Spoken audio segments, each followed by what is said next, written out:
Hi, welcome to my channel. இன்றைக்கி பார்த்திங்கன்னா குழந்தைங்களோட 10வது துணி தான் எடுத்திருக்கேன். இது ஒரு பழைய ஸ்கர்ட் தாங்க. இது உள்ளே வந்து டேமேஜாக இருக்குது, யூஸ் பண்ண முடியாது. இதோடைய எலாஸ்டிக் மட்டும் இப்போ கட் பண்ணி எடுத்துக்கலாங்க.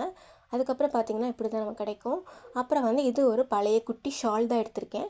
டபுளாக ஃபோல்டு பண்ணியிருக்கேங்க. ஒரு மீடியம் சைஸ் பிளேட் ஒன்று எடுத்துகிட்டு இந்த மாதிரி ரவுண்டாக மார்க் பண்ணிக்கலாம். இப்போ மார்க் பண்ணதை வந்து அப்படியே கட் பண்ணி எடுத்துக்கோங்க. 2 பீஸ் நமக்கு கிடைக்குங்க. இதே மாதிரி ரவுண்ட் ஷேப்பு கட் பண்ணி எடுத்துக்கோங்க. இது வந்து கட் பண்ணதுக்கப்புறம் பார்த்திங்கன்னா இது ஒரு கட்டைப்பையில் இருக்க ஒரு பீஸ் தாங்க, பழைய கட்டைப்பை தான். இதோட இன்னொரு பீஸ் நான் ஏற்கனவே வேறு வீடியோவில் போட்டிருப்பேன். அதோட இன்னொரு பீஸ் எடுத்து தான் இதுக்கு தகுந்த மாதிரி ரவுண்ட் ஷேப்பு கட் பண்ணி எடுத்துக்கோங்க. அதே மாதிரி இப்போ 3 பீஸ் நமக்கு கிடைக்கும் பார்த்திங்களா. இப்போ இதை வந்து நான் காமிக்கிற மாதிரி ஸ்டிச் பண்ணி எடுத்துக்கோங்க. சென்டரில் மட்டும் கேப் விட்டு சுற்றிலையும் அப்படியே ஸ்டிச் பண்ணி எடுத்துக்கணும்.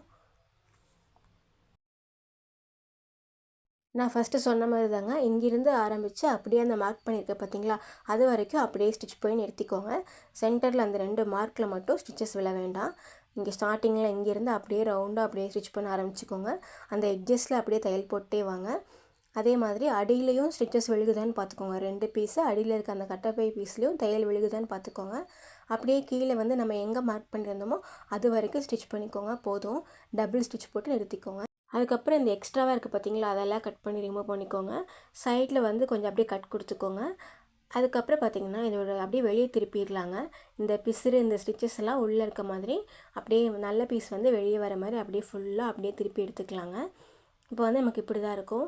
இந்த ஓப்பன் சைடு இருக்குது பார்த்தீங்களா, இப்போ வந்து ஜஸ்ட்டு 2 கார்னர்லையுமே கொஞ்சமாக ஓரம் அடிச்சுட்டு திரும்ப ஸ்ட்ரெயிட்டாக சென்டரில் டபுள் ஃபோல்டு பண்ணி அப்படியே ஸ்டிச் பண்ணி எடுத்துக்கோங்க. இப்போ இந்த ஸ்கர்ட்டோட சென்டர் போர்ஷன் இப்படி தாங்க இருக்கும். இதை வந்து இப்போ நான் காமிக்கிற மாதிரி ஜஸ்ட்டு அப்படியே கொஞ்சம் கொஞ்சமாக அப்படியே ஃபோல்டு பண்ணி அப்படியே ஃப்ரில்லாக அப்படியே ஸ்டிச் பண்ணி எடுத்துக்கோங்க. ஃபுல்லாக அப்படியே சின்ன ஒரு சர்க்கிள் மாதிரி அந்த கேப் எல்லாமே ஃப்ரில்லாக அப்படியே ஃபோல்டு பண்ணி ஃப்ளீட்டாக அப்படியே ஸ்டிச் பண்ணி எடுத்துக்கோங்க. அதுக்கப்புறம் வந்து இப்போ நம்ம ரவுண்டாக பண்ணியிருந்தோம்ல அந்த பீஸை வந்து இதுக்கு மேலே வச்சு அட்டாச் பண்ண அவ்வளோதாங்க. இப்போ ஃபஸ்ட்டு இதை வந்து நான் சொன்ன மாதிரி அப்படியே ஃப்ரில்லாக வச்சுக்கோங்க. கொஞ்சம் கொஞ்சமாக அப்படியே வச்சுட்டு அப்படியே ரவுண்டாக அப்படியே ஸ்டிச் பண்ணி எடுத்துக்கோங்க. இப்போ பாருங்கள், அதில் ஃபஸ்ட்டு வச்சுட்டு ஃபஸ்ட்டு சைடாக அப்படியே ஒரு சின்ன ஃபோல்டு, திரும்ப கொஞ்சம் ஃபோல்டு பண்ணி அப்படியே ஓரமாக அப்படியே ஸ்டிச் பண்ணிகிட்டே வரணும். இதே மாதிரி அந்த கேப்பில் இருக்க அந்த பீஸ் எல்லாமே கொஞ்சம் கொஞ்சமாக ஃப்ளீட்டாக வச்சு அப்படியே ரவுண்ட் ஷேப்புக்கு அப்படியே ஓரமாக அப்படியே ஸ்டிச் பண்ணி எடுத்துக்கோங்க ஃபுல்லாக. இப்போ இதே மாதிரி நமக்கு தேவையில்லாத பழைய துணியை வச்சு என்னென்ன பண்ணலாம் அப்படிங்கிறத நம்ம சேனலில் நிறைய வீடியோவில் நான் போட்டிருக்கேங்க. போய் செக் பண்ணி பாருங்கள். நம்ம சேனலோட லிங்க் தொட்டிங்கன்னா உங்களுக்கு நிறைய வீடியோஸ் காமிக்கும். நான் போட்டிருக்க வீடியோஸில் எல்லாமே மோஸ்ட்லி பார்த்திங்கன்னா நமக்கு தேவையில்லாத பழைய 10வது துணிகளை வச்சு தான் நான் மோஸ்ட்லி போட்டிருப்பேன். டோர் மேட் ஆகட்டும், அப்புறம் வந்து பேக் ஆகட்டும், அந்தமாரி நமக்கு என்னென்ன தேவையோ எல்லாமே நமக்கு வீட்டில் இருக்க துணியை வச்சே பண்ணலான்னு போட்டு காமிச்சிருப்பாங்க. போய் செக் பண்ணி பாருங்கள் டைம் கிடைக்கும் போது. இப்போ பாருங்கள், இது ஃபுல்லாக நம்ம ஸ்டிச் பண்ணி எடுத்தாச்சுங்க.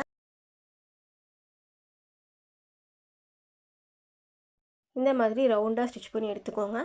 இதுக்கப்புறம் இதுக்கு மேலே வந்து அந்த நம்ம ரவுண்டாக ஒரு பீஸ் வந்து நம்ம ஸ்டிச் பண்ணி வச்சுருந்தோம் இல்லைங்களா, அதை வந்து இதுக்கு மேலே வச்சு அப்படியே அவுட்டரில் ஃபுல்லாக ரவுண்ட் ஷேப்புக்கு அப்படியே ஃபுல்லாக ஓரமாக அப்படியே ஸ்டிச் பண்ணி எடுத்துக்கலாங்க. அவ்வளோதான். இதை ஃபுல்லாக கரெக்டாக வச்சுக்கோங்க. அந்த பிசுரெல்லாம் உள்ளே இருக்க மாதிரி இருக்கட்டுங்க. நம்ம அடியில் அந்த ஸ்கர்ட்டில் வந்து ஃப்ளீட்டாக வச்சுருந்தோம்ல, அதெல்லாம் வெளியே தெரியாத மாதிரி இந்த ரெட் கலர் கிளாத்தை அதுக்கு மேலே சென்டராக வச்சு அப்படியே ஓரமாக தைக்க போகிறோம். பார்த்துங்க, அந்த பிசுரெல்லாம் தெரியாத மாதிரி அதுக்கு மேலே வச்சு அப்படியே ஸ்டிச் பண்ணி எடுத்துக்கோங்க. இது ஃபுல்லாக ஸ்டிச் பண்ணி முடிச்சாச்சு. இப்போ இப்படி தான் இருக்கும். அப்புறம் வந்து இது இன்னும் நமக்கு ரொம்ப திக்காக இருக்கணும் அப்படிங்கிறதுக்காக அரிசி பை இருக்குது பார்த்தீங்களா, அந்த மாதிரி அரிசி பை ஒன்று எடுத்துக்கோங்க.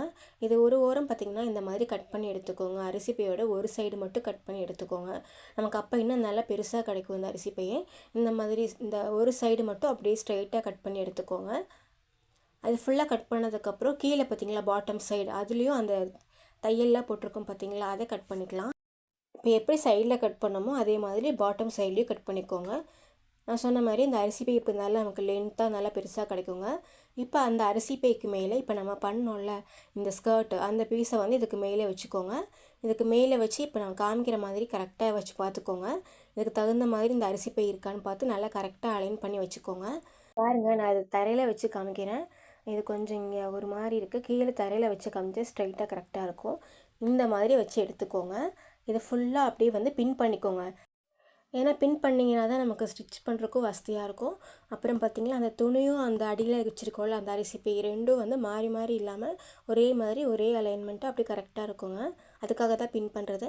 இப்போ பின் பண்ணதுக்கப்புறம் ஃபஸ்ட்டு இந்த அவுட்டரில் இருக்க பார்த்தீங்களா அந்த சர்க்கிள் மாதிரி அவுட்டர் ஃபுல்லாக அப்படியே ஓரமாக அப்படியே ஸ்டிச் பண்ணி எடுத்துக்கலாம்.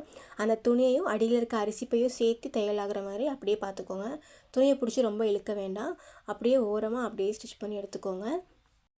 உங்ககிட்ட இந்த மாதிரி பழைய ஸ்கர்ட் அப்படி இல்லைன்னா பழைய டாப் இல்லை பழைய நைட்டி இருந்தால் கூட அதில் ஒரு பீஸை இப்படி நாலாக மடித்து அதை வந்து சர்க்கிள் மாதிரி அப்படியே நீங்கள் வந்து மார்க் பண்ணி கட் பண்ணி எடுத்துக்கலாம். அந்த ரவுண்டு பீஸுக்கு அடியில் இந்த மாதிரி அரிசி போய் வைக்கலாம். இல்லை அந்த துணிக்கடியில் இன்னும் 2 துணி கூட உள்ளே வச்சுக்கலாங்க. இன்னும் நல்லா ஸ்டிஃபாக நல்லா ஸ்ட்ராங்காக இருக்கும். அப்புறம் ஓரமாக அந்த சர்க்கிள் ஷேப்புக்கு அப்படியே ஸ்டிச் பண்ணி எடுத்தாலும் நமக்கு சூப்பராக ரெடி ஆயிரும். இப்போ பாருங்கள் நமக்கு ரெடி ஆயிடுச்சு. அப்புறம் இந்த எக்ஸ்ட்ராவாக இருக்குது பார்த்தீங்களா, அதை வந்து கட் பண்ணி ரிமூவ் பண்ணிக்கோங்க. இது நம்ம வேறு எதுக்காவது யூஸ் பண்ணிக்கலாம். இதை ஃபுல்லாக கட் பண்ணி ரிமூவ் பண்ணிக்கலாங்க. அவ்வளோதாங்க, நம்மளோட மேட் ரெடி ஆயிடுச்சு. இதை வந்து நீங்கள் டேபிள் மேட்டாக யூஸ் பண்ணலாங்க. டைனிங் டேபிளில் யூஸ் பண்ணலாம், ரவுண்ட் டேபிளில் யூஸ் பண்ணால் ரொம்ப சூப்பராக இருக்கும். வீடியோ பார்த்ததுக்கு நன்றி.